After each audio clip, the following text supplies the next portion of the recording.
नमस्कार, आप देख रहे हैं खबरदार। मैं हूं आपके साथ रोहित सरदाना। सबसे पहले खबरों को खबरदार के लेंस से देखते हैं। आज की सबसे बड़ी खबर का केंद्र बिंदु है सपनों का शहर मुंबई। आज पूरे देश ने और खासतौर पर मुंबई ने कंगना रनौत और शिवसेना की देसी दुश्मनी के साइड इफेक्ट्स देखे। आज फिल्मी स्टाइल में अभिनेत्री कंगना रनौत की मुंबई वापसी हुई। उन्हें चुनौती दी गई थी कि मुंबई आकर दिखाओ। कंगना ने चैलेंज कबूल किया। मनाली से मुंबई आ गई, लेकिन उनके दफ्तर को बीएमसी ने अतिक्रमण के आरोप में तोड़फोड़ डाला। इस तोड़फोड़ पर कंगना का गुस्सा भी फिल्मी अंदाज में बाहर आया। कंगना बोली, आज मेरा घर टूटा है, कल तेरा घमंड टूटेगा। इस पूरे मामले पर यह सवाल उठ रहे हैं कि अगर कोई सत्ता के खिलाफ बोलेगा तो क्या सत्ता मौका ढूंढकर उस पर बुलडोजर चला देगी? बीएमसी ने अतिक्रमण हटाया है या फिर बदला लिया है? हम आपको बताएंगे कि बीएमसी ने किस आधार पर कंगना के दफ्तर में यह तोड़फोड़ की और अंदर के वीडियोस की मदद से आपको दिखाएंगे कि कैसे कंगना का पूरा दफ्तर आज तहस नहस कर डाला गया। सत्ता के हथौड़े से कंगना के दफ्तर का नक्शा बदला तो सबके मन में यह बात भी आई कि क्या सामान्य मामलों में भी अतिक्रमण की शिकायतों पर बीएमसी इतनी ही तेजी से कार्रवाई करती है, या फिर अतिक्रमण के सामान्य मामले ठंडे बस्ते में चले जाते हैं? आज की तस्वीरें देखकर यह लगा कि मुंबई में पूरा सिस्टम कोरोना से नहीं बल्कि कंगना से लड़ रहा था। कंगना के तेवर कैसे सत्ताधारियों को चुभ गए, ये आपको विस्तार से बताएंगे। इसके अलावा आपके काम की खबर यह है कि वैक्सीन की रेस में सबसे आगे चल रहे ऑक्सफोर्ड यूनिवर्सिटी और एस्ट्राजेनेका के वैक्सीन कोविशील्ड के फेज 3 के ट्रायल्स को फिलहाल अस्थायी तौर पर रोक देना पड़ा है। ऐसा इसलिए हुआ क्योंकि एक वॉलंटियर बीमार हो गया। इसकी जांच शुरू कर दी गई है ताकि पता चल सके कि यह वैक्सीन का साइड इफेक्ट है या फिर कुछ और। दूसरी तरफ रूस ने अपने वैक्सीन स्पुतनिक वी को जनता के लिए रिलीज कर दिया। भारत सरकार की नजर रूस के इस वैक्सीन पर है। इसका ट्रायल भारत में हो सकता है। लेकिन सबसे पहले आज का सुपर विश्लेषण शुरू करते हैं। ये रेलिंग गई और ये बुलडोजर चल रहा है और ऊपर ही शीशा है, उधर ऊपर ही कर्मचारी है। पूरा ये आगे का जो पोर्च सा बना हुआ थोड़ा सा उनने उसको तोड़ दिया गया है। अभी तक तो अंदर यही हो रहा था कि सिर्फ हथौड़ों की गूंज सुनाई दे रही थी, लेकिन अब देखिए स्ट्रक्चर को तोड़ने के लिए बृहन मुंबई म्युनिसिपल कॉर्पोरेशन देखिए कैसे हरकत में आ गई है। आज मेरा घर टूटा है, कल तेरा घमंड टूटेगा। ये वक्त का पहिया है, याद रखना। पाली हिल का ये वही बंगला है जहां पर डिमोलिशन ड्राइव करी गई थी। देखिए अंदर क्या हाल कर दिया गया है। उन्होंने कहा है, आज मेरा दफ्तर टूटा है, कल तेरा घमंड टूटेगा। उद्धव ठाकरे को सीधे ललकारा है। मेरे लिए तो ये विषय जो है वो एक्ट्रेस का वो खत्म हो गया है। अब जो बात है विधानसभा, किसी ने आपके खिलाफ बात कही, इसलिए जब आप कार्रवाई करते हो तो ये कायरता है, बदले की भावना है। शिवसैनिक भारी तादाद में कंगना रनौत का विरोध करने के लिए आए थे, लेकिन कंगना रनौत निकल चुकी है, वो दूसरे रास्ते से जा चुकी है। देखिए हम लोग उसी बुलडोजर पे हैं जिस बुलडोजर से कंगना का दफ्तर तोड़ा गया था। बाहर एक बालकनी है जिसको तोड़ा गया। उद्धव ठाकरे, तुझे क्या लगता है कि तूने फिल्म माफिया के साथ मिलके मेरा घर तोड़ के मुझसे बहुत बड़ा बदला लिया है? शिवसेना का जो आपको मालूम है, ये महाराष्ट्र और मुंबई की अस्मिता प्राइड का सब लोग गुस्से में आज भी। उद्धव ठाकरे, ये जो क्रूरता और ये जो आतंक अच्छा हुआ ये मेरे साथ। जय हिंद, जय महाराष्ट्र। अपना घर और अपना दफ्तर सबको प्यारा होता है। अपना दफ्तर तोड़े जाने को लेकर कंगना रनौत गुस्से में है और उनका गुस्सा ही उनका पक्ष है। अवैध निर्माण की बात करके मुंबई में उनके दफ्तर को तोड़ डाला गया। उनके घर को तोड़ने की बातें भी हो रही हैं और ऐसा क्यों हो रहा है इसे कोई भी समझ सकता है। महाराष्ट्र की सरकार और सत्ताधारी शिवसेना को कंगना रनौत की बातें पसंद नहीं आ रही। पिछले कई हफ्ते से दोनों के बीच जुबानी जंग चल रही है। यह जंग एक दूसरे को मुंबई आकर दिखाने के चैलेंज और अपशब्दों तक पहुंच चुकी थी। लेकिन आज जो हुआ उस तमाशे का अंदाजा किसी को नहीं था। कंगना रनौत के मनाली से मुंबई पहुंचने के पहले ही मुंबई में उनके दफ्तर में बीएमसी के लोग बुलडोजर लेकर पहुंच गए और उसे तहस नहस कर दिया। इसे देखकर कंगना ने भी कसम खाई और मुख्यमंत्री उद्धव ठाकरे को सीधे चैलेंज कर दिया। सवाल यह है कि इस पूरे ड्रामे में शिवसेना को क्या मिला? कंगना से लड़कर शिवसेना को क्या मिला? बातों की लड़ाई चलती रहती वहाँ तक तो ठीक, लेकिन उनके ऑफिस में बीएमसी ने तोड़फोड़ की, वो भी ठीक उसी दिन जब कंगना शिवसेना और ठाकरे सरकार को चैलेंज देकर मनाली से मुंबई आ रही थी।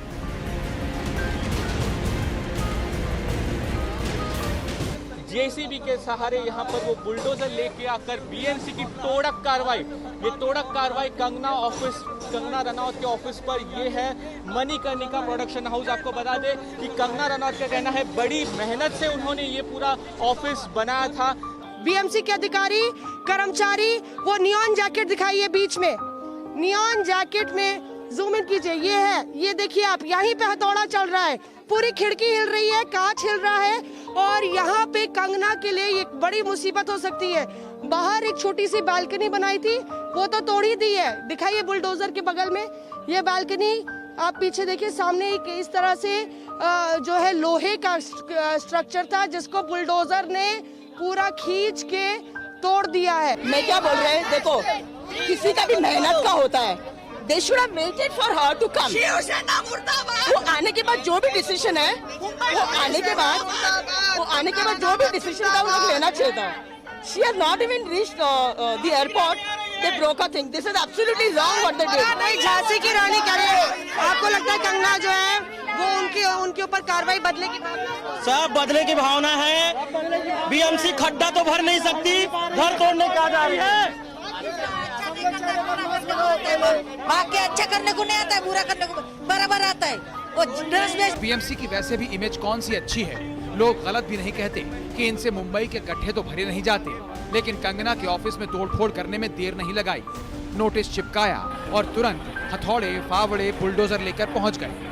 कौन नहीं कहेगा कि इसमें राजनीति है। इलीगल कंस्ट्रक्शन है तो जरूर कार्रवाई होनी चाहिए, लेकिन सबके साथ ये कार्रवाई होती तो निश्चित रूप से उचित कार्रवाई होती। किसी ने आपके खिलाफ बात कही, इसलिए जब आप कार्रवाई करते हो तो ये कायरता है, बदले की भावना है और महाराष्ट्र में इस प्रकार की भावना का कोई सम्मान नहीं हो सकता। कंगना पर कार्रवाई से तो शरद पवार भी खुश नहीं हैं, जो महाराष्ट्र की गठबंधन सरकार के चाणक्य हैं। उन्हें लगता है कि कंगना के बयानों को बेवजह महत्व दिया गया, लेकिन कंगना के मामले को शिवसेना ने नाक का सवाल बना लिया और इससे बीजेपी से उसकी लड़ाई भी बढ़ गई। शिवसेना और बीजेपी का पुराना नाता रहा है और जिस तरह से शिवसेना ने सरकार बनाई, दोनों के रिश्तों में खटास आई, अभी पुरानी रंजिश एकदम भूली नहीं है बल्कि और तीखी हो गई है। और ऐसे में कंगना का भूरी भूरी प्रशंसा, चाहे वो मोदी सरकार की का करना या प्रधानमंत्री की प्रशंसा स्वच्छ भारत के लिए करना और लेटली गृह मंत्रालय की प्रशंसा करना और धन्यवाद देना, ये शिवसेना को भाया नहीं है। जिस तरह से शिवसेना या महाराष्ट्र सरकार या बीएमसी ने रिएक्ट किया है, ये इमेच्योरिटी ही है और शायद यही वजह है कि शरद पवार उसमें कूद पड़े और उन्होंने बोला कि बीएमसी को ये नहीं करना। शिवसेना लाख कहती रही कि ये बीएमसी का काम है और कानून का मामला है। अवैध निर्माण हुआ तो तोड़ा गया, लेकिन बीएमसी शिवसेना के कंट्रोल में है और मुंबई में अनगिनत अवैध निर्माण हैं। कंगना का ही ऑफिस तोड़ने की इतनी जल्दी क्यों थी? शायद इसीलिए मैसेज यही गया कि कंगना से शिवसेना ने बदला लिया है। ये बताइए कि ये क्या कहीं ना कहीं आपने सत्ता का दुरुपयोग नहीं किया है? जिस तरह से बीएमसी जाकर सुबह सुबह कंगना राउत के घर में डिमोलिशन शुरू करती है, क्या ये कहीं ना कहीं सत्ता का दुरुपयोग नहीं है संजय राउत जी? देखो, इस सरकार ने जो एक्शन लिया है, मैंने भी टीवी पे देखा है, वो सरकार, देखो सरकार है, बीएमसी है, एक अलग संस्था है, उसमें आप मुझे मत जोड़िए। सरकार को लगा होगा कोई इलीगल काम कहाँ हुआ है तो सरकार की तरफ से काम किया। सर, शिवसेना बीएमसी कंट्रोल करती है तो क्या सर?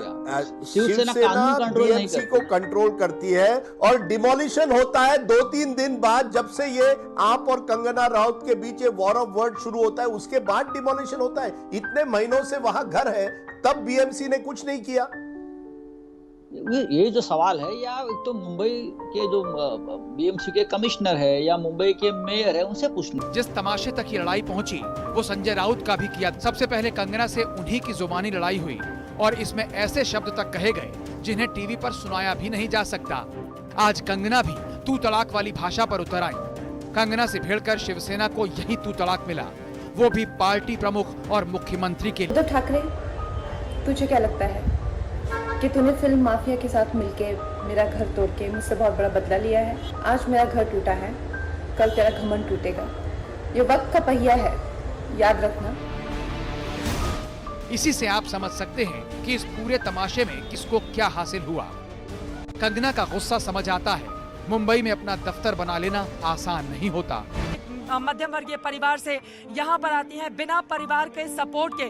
कई बार ऐसा हुआ इसी मुंबई में उन्होंने कंगना रनौत की ओर से अचार और ब्रेड खाकर इसी मुंबई में संघर्ष किया गया। एक बहुत लंबा दौर उन्होंने देखा है इसी मुंबई में, और उसी मुंबई में उन्होंने अपनी मेहनत की कमाई से न सिर्फ इस फ्लैट को खरीदा जो कि करोड़ों की कीमत है, बल्कि उस दफ्तर को भी बनाया। और वहां पर अगर इस तरह की कार्रवाई होगी तो यकीनन जो तेवर है वो इसी तरह के दिखेंगे, और कंगना तो जाने भी जाती है इसके लिए।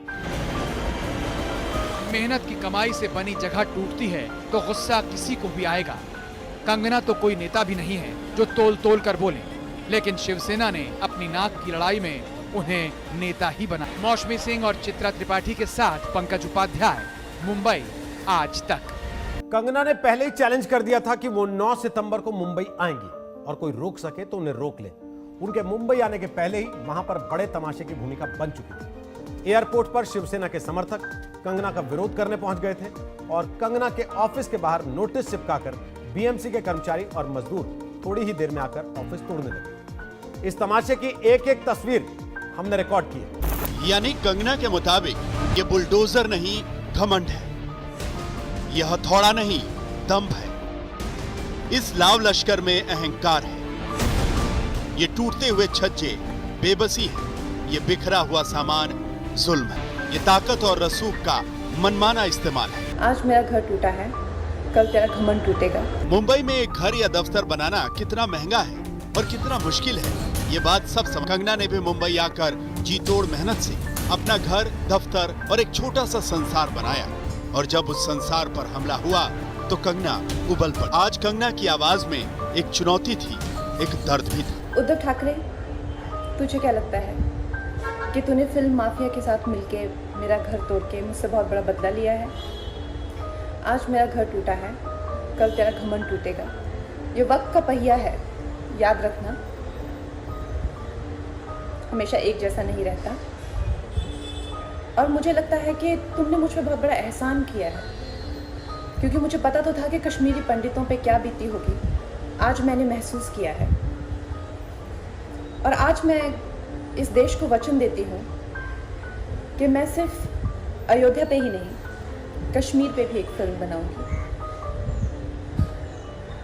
और अपने देशवासियों को जगाऊंगी, क्योंकि मुझे पता था हमारे साथ होगा तो होगा, लेकिन मेरे साथ हुआ है, इसका कोई मतलब है, इसके कोई मायने हैं। और उद्धव ठाकरे, ये जो क्रूरता और ये जो आतंक है, अच्छा हुआ ये मेरे साथ हुआ, क्योंकि इसके कुछ मायने हैं। जय हिंद, जय महाराष्ट्र। कंगना को मुंह खोलने की सजा मिली है। सुबह 10 बजे बीएमसी की टीम उसके पाली हिल के दफ्तर पहुंची। साथ में 50 से ज्यादा मजदूर। दफ्तर में लगे शीशे को पेपर से ढक दिया गया ताकि अंदर की हलचल ना दिखे। कुछ देर में बुलडोजर ने पाली हिल में मौजूद दफ्तर में कथित अवैध ढांचे को गिरा दिया। देखिए, हम लोग उसी बुलडोजर पे हैं जिस बुलडोजर से कंगना का दफ्तर तोड़ा गया था। बाहर एक बालकनी है जिसको तोड़ा गया है, और जो ड्राइवर साहब है वो बता रहे हैं कि वो सिर्फ इंस्ट्रक्शंस फॉलो कर रहे थे, जो आदेश दिए गए थे उतना ही किया। बस उसके आगे मेरे को कुछ पता नहीं है। आपने पूरा बालकनी का हिस्सा तोड़ा, तो वो क्या बालकनी गैर कानूनी थी? क्या बोला गया था आपको? इंस्ट्रक्शन क्या था? सामने तोड़ा ना। हाँ, इंस्ट्रक्शन आपके सामने ही तोड़ा गया ना, तो वो गैर कानूनी। 11:11 पर कंगना ने अपने ट्विटर अकाउंट पर कुछ तस्वीरें शेयर की हैं, जिसमें बीएमसी के लोग हथौड़ा और बुलडोजर के साथ दिख रहे हैं। कंगना ने ट्विटर पर लिखा, बाबर और उसकी सेना। 12 मिनट बाद 11:23 पर कंगना ने फिर ट्वीट किया। इस बार भी कुछ तस्वीरें थी और लिखा, Pakistan the death of democracy. Kangana ने 10 मिनट बाद 11:33 पर तीसरी बार ट्वीट किया। इस बार ड्रिलिंग मशीन चलाते मजदूरों की तस्वीर शेयर की और लिखा, मैं कभी गलत नहीं बोलती और मेरे दुश्मन बार बार साबित कर रहे हैं कि मेरा मुंबई शहर अब पीओके बन चुका है।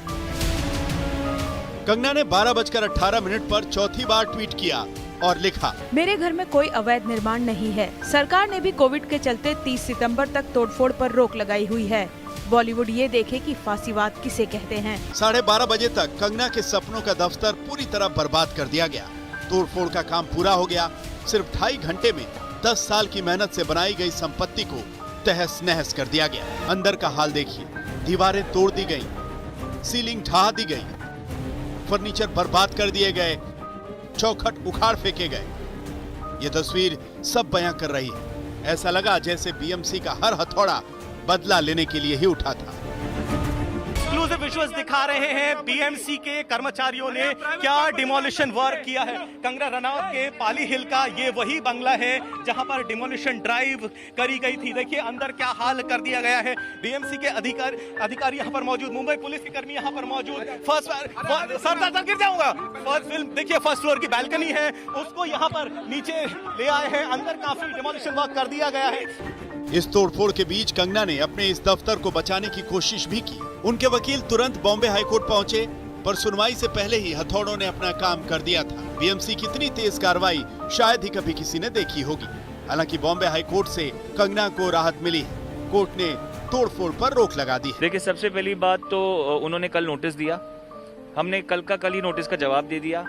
उन्होंने आज सुबह 10:19 पे हमारा जवाब को रिजेक्ट किया और रिजेक्ट करने के पहले ही बीएमसी वाले मौजूद हो गए तोड़ने के लिए। ऑलराइट, तो हमने क्या किया, इमीडिएटली कोर्ट मूव किया। कोर्ट मूव करने के बाद में मैंने इन लोगों को कॉपी सर्व कर दिया बीएमसी को। वो जो ऑफिसर अंदर तोड़ रहे थे उनको भी सर्व किया और मेरे ऑफिस के बंदे को मैंने वहां भी भेजा बीएमसी ऑफिस में हार्ड कॉपी देने के लिए। बीएमसी हार्ड कॉपी लेने को तैयार ही नहीं थी। पाली हिल के आसपास के लोग दंग हैं। सबने कंगना का साथ दिया। सवाल उठे कि पूरी मुंबई में बीएमसी को यही अवैध निर्माण दिखा। माफी मांगी, जो शिवसेना को सरकार में रहने का अधिकार अभी नहीं है। माफी मांगना चाहिए। इस तरह से उनका दादागिरी नहीं चलेगा। हमारे वजह से वो है। बॉम्बे किसी की बाप की नहीं है। संजय राउत आज तक पे आके माफी मांगे, कंगना रनावत से आके माफी मांगे। 2.5 घंटे की तोड़फोड़ के बाद शिवसेना ने क्या कहा ये भी सुन लीजिए। संजय राउत ने इससे ऐसा पल्ला झाड़ा कि सुनने वाले हैरान रह जाएंगे। ये जो सवाल है, या तो मुंबई के जो बीएमसी के कमिश्नर है या मुंबई के मेयर है उनसे पूछना चाहिए। वो वहाँ का जो कानून है बीएमसी का, उसके कंट्रोलर वो है, मैं नहीं हूँ। अगर मान भी लें कि कंगना के दफ्तर में अवैध निर्माण था, तो भी इसे तोड़ने की इतनी जल्दबाजी क्या थी? क्या उन्हें सिर्फ 24 घंटे का वक्त देना सही है? क्या मुंबई में और तमाम अवैध निर्माणों पर ऐसे ही कार्रवाई होती? क्या दूसरे मामलों में भी बीएमसी इतनी ही एक्टिव है? अगर नहीं है तो फिर सवाल तो उठेंगे ही। लोग टूट जाते हैं एक घर बनाने में, तुम तरस नहीं खाते बस्तियां जलाने में। मौसमी सिंह के साथ पंकज उपाध्याय, मुंबई, आज तक। बीएमसी और कंगना रनौत की ये लड़ाई कल भी जारी रहने वाली है। इस पूरे घटनाक्रम को समझ लीजिए। 8 सितंबर को बीएमसी ने कंगना के इस दफ्तर में अवैध निर्माण को लेकर नोटिस दिया। कंगना के वकील रिजवान सिद्दीकी ने 6 घंटे के भीतर नोटिस का जवाब दे दिया। 9 सितंबर की सुबह बीएमसी ने कंगना के दफ्तर के बाहर एक और नोटिस चिपका दिया, यानी 24 घंटे के भीतर दूसरा नोटिस भेज दिया गया। इस नोटिस में कहा गया कि बीएमसी कंगना के जवाब से संतुष्ट नहीं है। कंगना के वकील रिजवान सिद्दीकी बीएमसी से गुहार लगाते रहे कि उन्होंने बॉम्बे हाई कोर्ट में इस नोटिस को लेकर अपील की है, उसका फैसला आ जाने दीजिए। लेकिन बीएमसी ने एक नहीं सुनी, दफ्तर पर बुलडोजर और हथौड़े चलवा दिए। बॉम्बे हाई कोर्ट ने बीएमसी के इस एक्शन पर रोक लगाई, साथ ही सवाल भी पूछे। बीएमसी के अफसर दफ्तर में तब क्यों घुसे जब उस दफ्तर की मालकिन वहां मौजूद नहीं थी? बीएमसी कर्मचारियों ने कंगना के दफ्तर में प्रवेश किस आधार पर किया? बॉम्बे हाईकोर्ट ने बीएमसी से हलफनामा दायर करने के लिए कहा है। अब इस मामले की सुनवाई गुरुवार को दोपहर 3 बजे यानी कि कल होगी। यहां यह समझ लेना भी जरूरी है कि बीएमसी ने किस आधार पर कंगना के दफ्तर में यह तोड़फोड़ की। बीएमसी का आरोप है कि कंगना के दफ्तर में टॉयलेट को ऑफिस केबिन में बदला गया था, स्टोर रूम को रसोई में बदला गया, नए शौचालयों को स्टोर के अंदर सीढ़ी के साथ बना दिया गया, ग्राउंड फ्लोर में पैंट्री का निर्माण किया गया, पहली मंजिल पर लकड़ी से पार्टीशन बनाकर एक कमरा बनाया गया, पहली मंजिल पर पूजा रूम में लकड़ी के पार्टीशन से अवैध मीटिंग रूम या केबिन बना लिया गया और पहली मंजिल पर ओपन चौक एरिया में टॉयलेट का अनधिकृत निर्माण किया गया। दूसरी मंजिल पर सामने के हिस्से में स्लैब का अनधिकृत आड़ा निर्माण किया गया। दूसरी मंजिल पर बंगला नंबर 5 और बंगला नंबर 4 के बेडरूम को दीवार गिराकर मिला लिया गया और दूसरी मंजिल पर बंगला नंबर 4 के टॉयलेट को हटाकर उसे बाकी काम के लिए इस्तेमाल किया गया। मेन एंट्रेंस गेट की स्थिति को भी बदला गया। कि ये सारे आरोप बीएमसी ने कंगना रनौत पर लगाए। तो कंगना से बदला तो ले लिया गया, लेकिन इसके बाद शिवसेना बैकफुट पर आई। उन्हें अंदाजा नहीं था कि बीएमसी की कार्रवाई उन्हीं पर उल्टी भारी पड़ जाएगी। हाईकोर्ट ने भी इस कार्रवाई को जायज नहीं माना। जिस जल्दबाजी में बीएमसी ने एक्शन लिया उसे कोई भी सही नहीं मान रहा। शिवसेना के नेता संजय राउत से हमने बात की। वो कंगना और शिवसेना की लड़ाई के सूत्रधार भी माने जाते हैं। देखो, इस सरकार ने जो एक्शन लिया है, मैंने भी टीवी पे देखा है। वो सरकार, देखो सरकार है, बीएमसी है, एक अलग संस्था है। उसमें आप मुझे मत जोड़िए। सरकार को लगा होगा कोई इलीगल काम कहाँ हुआ है तो सरकार की तरफ से काम किया होगा। तो क्या हो गया? शिवसेना कानून कंट्रोल नहीं करती ना। ये जो सवाल है, या एक तो मुंबई के जो बीएमसी के कमिश्नर है या मुंबई के मेयर है, उनसे पूछना चाहिए। वो वहां का जो कानून है बीएमसी का, उसके कंट्रोलर वो है, मैं नहीं हूं। देखिए, हर बात की जानकारी क्यों होनी चाहिए? अगर कोई कानून तोड़ने का काम करता है और उसके ऊपर कोई एक्शन लेती है कोई एजेंसी, तो हर बात की जानकारी होना जरूरी नहीं है। मुझे मालूम नहीं पवार साहब ने क्या बात की है। मैं दिन भर सामना में काम करते बैठा हूँ। मैं भी आपके जैसे ही सब कुछ चैनल पर देख रहा हूँ क्या चल रहा है। मुझे अभी अभी पता चला है क्या चल रहा था, क्योंकि मेरे लिए तो ये विषय जो है वो एक्ट्रेस का, वो खत्म हो गया। अब सरकार के पास पूरी जिम्मेदारी है। कल विधानसभा में उनके खिलाफ एक प्रस्ताव आया है।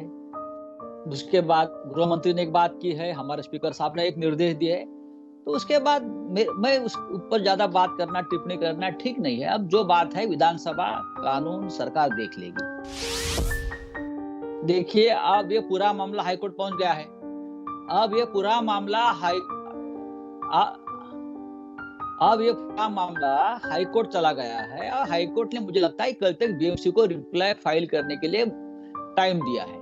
तो बीएमसी कल अपना रिप्लाई फाइल करेंगे। कोई बदले की भावना नहीं। देखिए, बदले की भावना वगैरह शब्द ठीक नहीं है। मुंबई में पूरे देश से लोग आकर रहते हैं। किसी के साथ शिवसेना ने बदले की भावना से काम किया बताइए? इतने लाखों लोग मुंबई में रहते हैं जो बाहर से आकर, चाहे हॉलीवुड हो, चाहे बॉलीवुड हो, चाहे इंडस्ट्री हो। ये देखिए, ये पहली व्यक्ति है जो मुंबई को पाकिस्तान कहा। मैं आपको इतना ही कहूंगा कि देखिए, कंगना रनावत जो कुछ बोल रहे उसके ऊपर गवाही दूंगा। हमारे लिए विषय खत्म हो गया। कुछ भी बोल ले तो अब सरकार देखेगी और न्यायालय देखेगा और पुलिस देखेगी। मैं संबंध नहीं। शिवसेना कभी भी कटघरे में खड़ी नहीं होती, आपको मालूम है। ये महाराष्ट्र और मुंबई की अस्मिता, प्राइड का सवाल था। सब लोग गुस्से में आज भी है। और जो महाराष्ट्र के प्राइड के साथ, स्वाभिमान, अस्मिता के साथ कोई खिलवाड़ करता है तो 60-70 साल का इतिहास देखिए, महाराष्ट्र की जनता हमेशा गुस्से में आती है। लेकिन इस बार हमने सबको कहा है कि संयम रखिए, क्योंकि सरकार है, संयम रखना जरूरी होता है। मुंबई को पाकिस्तान कहेंगे और कुछ कहेंगे तो लोग तो गुस्से में आएंगे ना।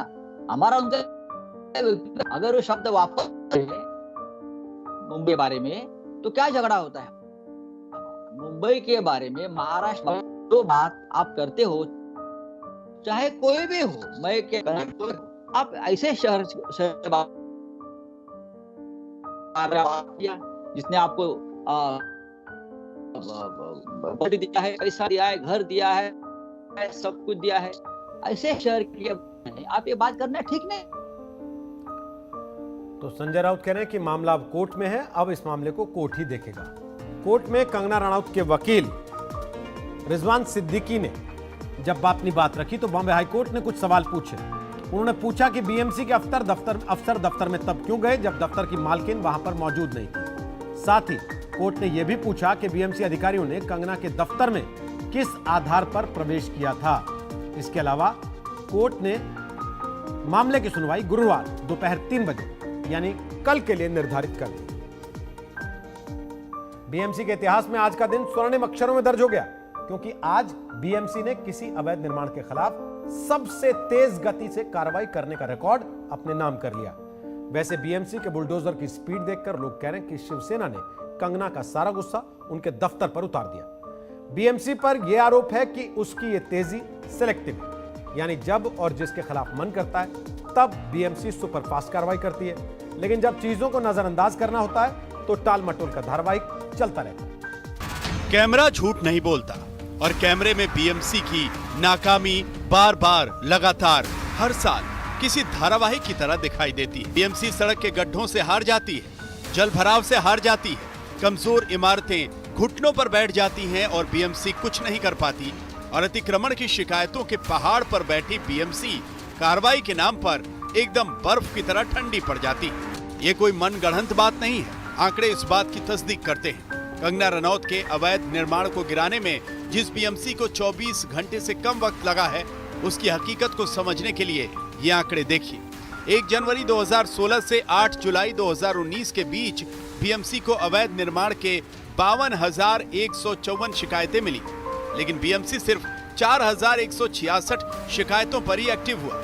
समझ सकते हैं कि बीएमसी अपनी मन मर्जी से ही एक्टिव होती है। 24 घंटे की मोहलत, 2 नोटिस, बीएमसी की गाड़ियां, 1 जेसीबी और 2 घंटे की कार्रवाई। बीएमसी की सक्रियता तो ठीक है, पर सवाल वही कि जो मुंबई आदि अवैध निर्माण पर बनी है, ऐसे में बीएमसी को कंगना रनावत का दफ्तर इतना क्यों खटक रहा था कि वो 24 घंटे से ज्यादा इंतजार करने को भी तैयार नहीं थी।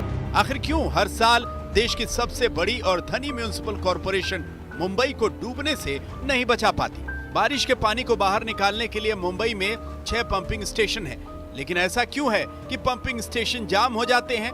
इसमें किसकी नाकामी है? ड्रेनेज सिस्टम बनाना बीएमसी की जिम्मेदारी है। सूत्रों के मुताबिक उसके पास 62,000 करोड़ रुपयों का कैश रिजर्व भी है। हर साल 38,000 करोड़ रुपयों का सालाना बजट है, लेकिन इसके बावजूद शहर की सूरत आखिर बदलती क्यों नहीं? 10 साल में ही भारी बारिश के कारण आई बाढ़ से मुंबई को करीब 14,000 करोड़ रुपयों की चपत लगी। ये आंकड़े 2005 से 2015 के बीच के हैं। नुकसान का अध्ययन करने के लिए अमेरिका की एक टॉप एजेंसी USTDA और अंतर्राष्ट्रीय फर्म KPMG को हायर किया गया था। उसकी रिपोर्ट के मुताबिक 2005 से 2015 के बीच बाढ़ के कारण मुंबई में करीब 3,000 लोगों की जान गई।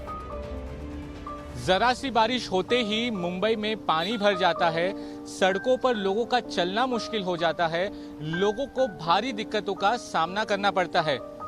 इसी चक्कर में जो मुंबई करों के निशाने पर हमेशा बीएमसी रही है और सवालों से घिरी हुई रहती है। बारिश हुई नहीं कि मुंबई की बदहाली के पोल गड्ढे भी खोलते हैं। जब बीएमसी के पास बजट की कोई कमी नहीं है, तो उसे ऐसी कौन सी चीज चाहिए जिससे ये सुनिश्चित हो सके कि मुंबई में गड्ढे भरे जाएंगे?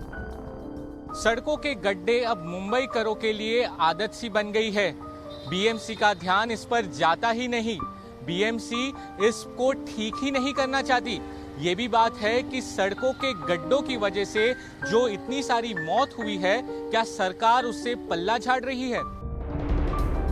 मुंबई में लोगों को इस तरह की तकलीफों की आदत हो चुकी है। लोगों ने हालात सुधरने की उम्मीद भी छोड़ रखी है।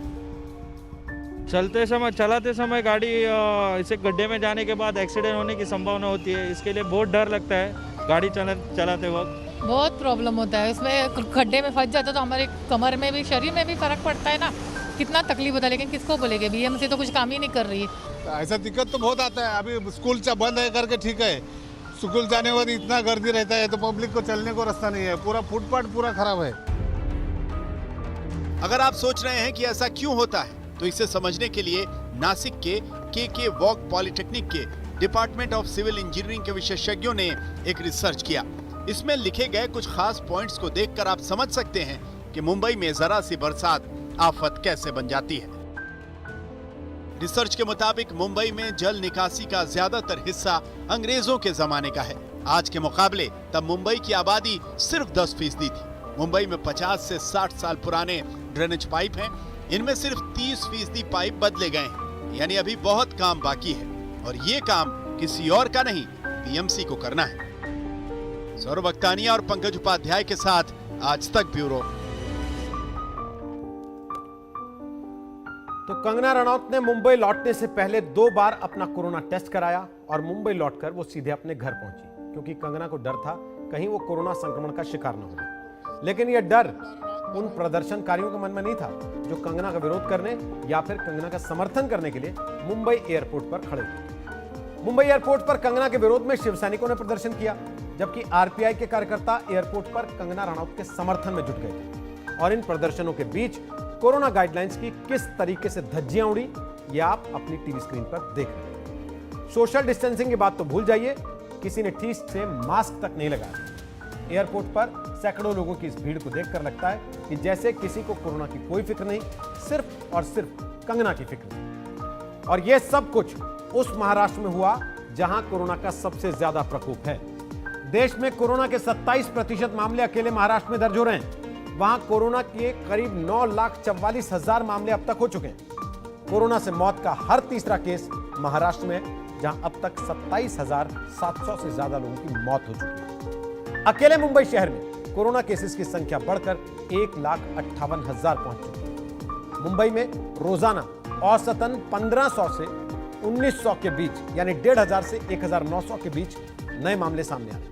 मुंबई में इस महामारी से जान गंवाने वालों की संख्या 7,942 हो चुकी है। ऐसे वक्त में जब कोरोना के खिलाफ युद्ध स्तर की तैयारियां करने की जरूरत है, तब महाराष्ट्र सरकार का पूरा फोकस कोरोना से लड़ने के बजाय कंगना से लड़ने पर है। आज उद्धव सरकार ना तो कंगना रनौत को मुंबई आने से रोक पाई और ना ही प्रदर्शनकारियों को एयरपोर्ट पहुंचने से। अभी मुंबई पाकिस्तान है ना, तो अभी उसने पाकिस्तान में जाना चाहिए, ना था कि मुंबई में रहना चाहिए। हम लोग की मुंबई है, हमारे बाबा साहब ने मुंबई को बनाया है, उसने मुंबई उसको ना पाकिस्तान कैसे बोले, उधर है तो उधर की उधर ही जाना चाहिए। वो डरती है इसीलिए वो भाग गई है। हम लोग उसका निषेध कर रहे हैं, इसके लिए यहाँ खड़े हैं और वैसे ही खड़े रहेंगे जब तक हमको न्याय मिलेगा तब। कंगना रनौत एयरपोर्ट पर लैंड हुई तो दोनों तरफ आरपीआई और करणी सेना के कार्यकर्ता कंगना के सपोर्ट में एयरपोर्ट के बाहर मौजूद थे और दूसरी तरफ शिवसेना के 1,000 से ज्यादा कार्यकर्ता काला झंडा लेकर एयरपोर्ट पर पहुंचे हुए थे। दोनों ही तरफ के लोगों में कोरोना का कोई खौफ नहीं था। कंगना जी के रक्षा के लिए 50 गाड़ियों के साथ राष्ट्रपति करणी सेना का काफिला आएगा। वो 50 नहीं, आज 200 गाड़ियों का काफिला है लॉकडाउन के बावजूद। रिसेप्शन सैनिक कोई भी अगर उनको चोट पहुंचाने की कोशिश करेगा तो हमारे लोग भी ईंट का जवाब पत्थर से देंगे। यानी चाहे कंगना के समर्थक हों या उनके विरोधी, दोनों की कर्तव्य निष्ठा कमाल की निकली। हम दावे से कह सकते हैं कि इनमें से एक भी आम इंसान नहीं है। आम इंसान तो कोरोना से इतना डर कर बैठा है कि घर से निकलते हुए भी 10 बार सोचता है। लेकिन इन लोगों ने प्रदर्शन में शामिल होने से पहले एक बार भी कोरोना का डर अपने मन में नहीं आने दिया। इन्हें तो बस कंगना की फिक्र सता रही थी।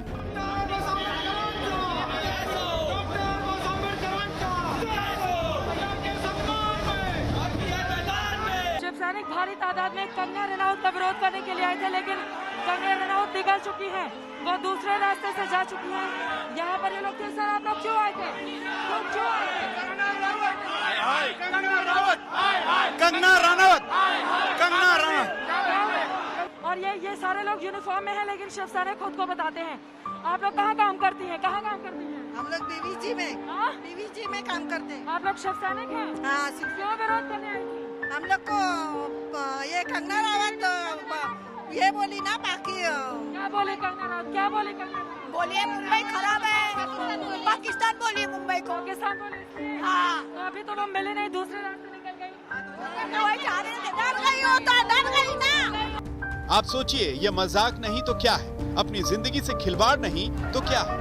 जब शादी में 50 से ज्यादा मेहमान इकट्ठा नहीं हो सकते, जब अंतिम संस्कार में 20 से ज्यादा लोग शामिल नहीं हो सकते, तब कंगना के विरोध या समर्थन करने के लिए हजारों लोग इकट्ठा हो गए। आखिर कहां गई सरकार की सख्ती? जहां एक तरफ केंद्रीय मंत्री रामदास अठावले के समर्थक सैकड़ों की तादाद में मुंबई एयरपोर्ट पर कंगना रनौत के समर्थन में पहुंचे, तो वहीं दूसरी तरफ सत्ताधारी शिवसेना के कार्यकर्ता कंगना रनौत के विरोध में पहुंचे। लेकिन दोनों में अगर कुछ समान था तो वो यह था कि किसी को भी कोरोना वायरस के बढ़ते मामलों से कोई फर्क नहीं पड़ रहा था और सब ने सोशल डिस्टेंसिंग की धज्जियां उड़ाई। वैसे तो सरकारों को ये बात अच्छी नहीं लगती कि कोई उन्हें उनका काम समझाए, लेकिन फिर भी हमारा सुझाव है कि सरकार चाहे तो इन सभी प्रदर्शनकारियों पर महामारी एक्ट के तहत कानूनी कार्रवाई की जा सकती है। सरकार चाहे तो इन प्रदर्शनकारियों पर मास्क न पहनने के लिए जुर्माना लगाया जा सकता है। सरकार चाहे तो प्रदर्शन में शामिल इन सभी लोगों को क्वारंटीन किया जा सकता है। और भी बहुत कुछ किया जा सकता है, लेकिन होगा तभी अगर उद्धव सरकार चाहे तो।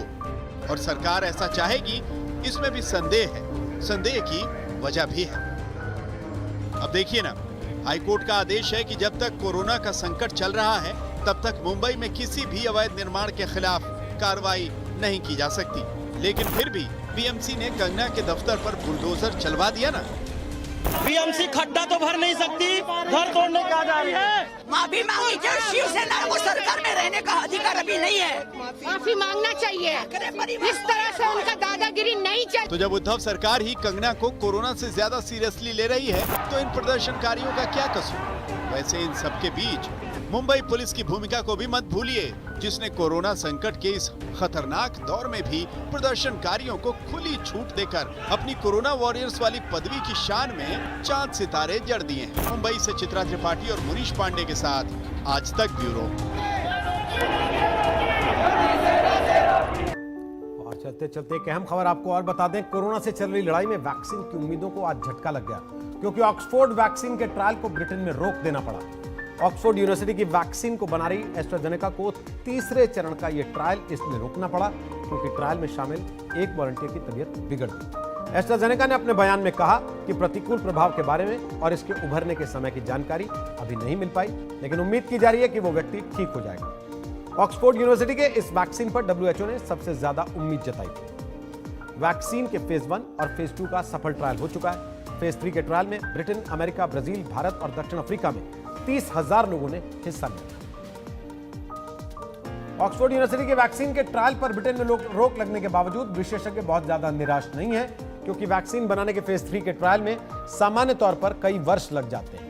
अमेरिका के मशहूर वायरोलॉजिस्ट डॉक्टर एंथनी फॉसी ने कहा है कि क्लिनिकल ट्रायल में यह सेफ्टी वॉल्व है।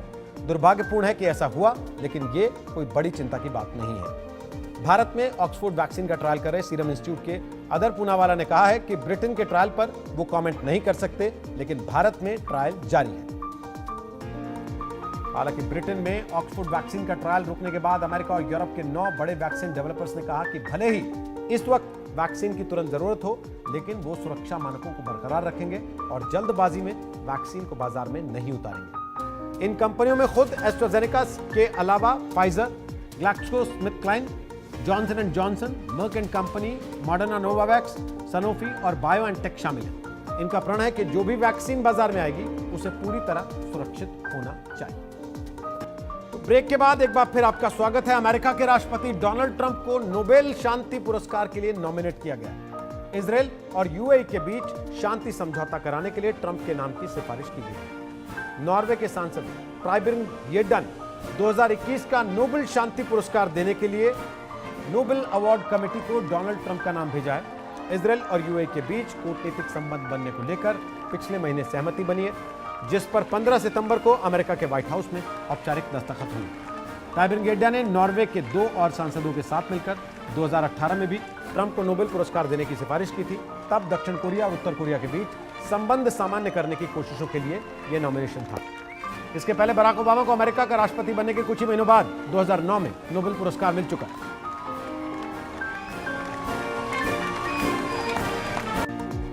फिलहाल इतना ही, लेकिन आप देखते रहिएगा आज तक। नमस्कार, मैं हूं अंजना ओम कश्यप। हमें उम्मीद है ये वीडियो आपको पसंद आया होगा। लेटेस्ट खबरों के लिए यूं ही देखते रहिए आज तक, और इस वीडियो के पसंद आने पर लाइक, शेयर एंड सब्सक्राइब करना ना भूलें।